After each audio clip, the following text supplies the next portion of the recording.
Namaste everyone. So this quick video is to discuss how to how to find freedom from depression and stress. So as we all know, depression and stress, this has become a very common occurrence in our modern day existence. But then life does not function normally if there is if someone is undergoing depression and someone is undergoing severe levels of stress. These things can also also lead to suicides, which is of course an increasing problem, especially in India. But then before we go into this video, kindly like, share and subscribe to this channel, leave your valuable comments, and if you have any query regarding your chart, or if you want a consultation, then you can kindly call or WhatsApp at the given number. Okay, so in general, there are certain things that you must do correctly, because Sadhguru ji often says that if you don't do the right things, then the right things will not happen to you. Okay, so there are certain things that you must avoid doing consciously, and then I'll come to the method. Okay, so the first 3 points, they are things that must be avoided consciously. Number one, that you should always avoid sleeping by putting your head in north direction. This is very, very important. Okay, if you sleep by putting your head in north direction, then not only your fire element will get disturbed, because north, of course, we know is the direction of water.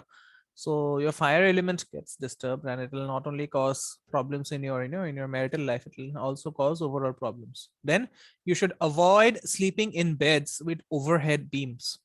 Okay, if there is a beam overhead the bed, right, you should always avoid that.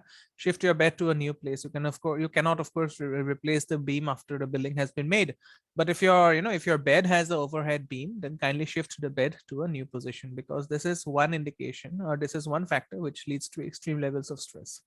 Okay, then similarly, avoid bathing in bathrooms with overhead beams. So this is another important consideration you must make, because bathing is not a long activity for everyone. But even if you're bathing in a bathroom with an overhead beam, which contains an overhead beam rather, it can be really, really problematic. Now what you'll do is that as I've come to the method, you, before sleeping, you'll keep a glass of water by the bedside, and then in the morning you'll discard the water by pouring it on unplastered ground. That means you'll pour it on ground containing raw mud. Okay, on raw ground. That means a ground that has not been covered by cement or things like that. Or alternatively, you can also pour that water over the root of a tree or plant. So that is a very simple remedy that you can do, but it will be very, very helpful. Of course, you cannot expect to see results in a single day. It will take around a week, or around 2 weeks for results to show up if this thing is done constantly. Okay, so that is from my end. If you, again, similar, if you have any query, or if you have a if you have a need for consultation, you can always reach out to me at a given number. Thank you everyone. Om Gurave Namaha.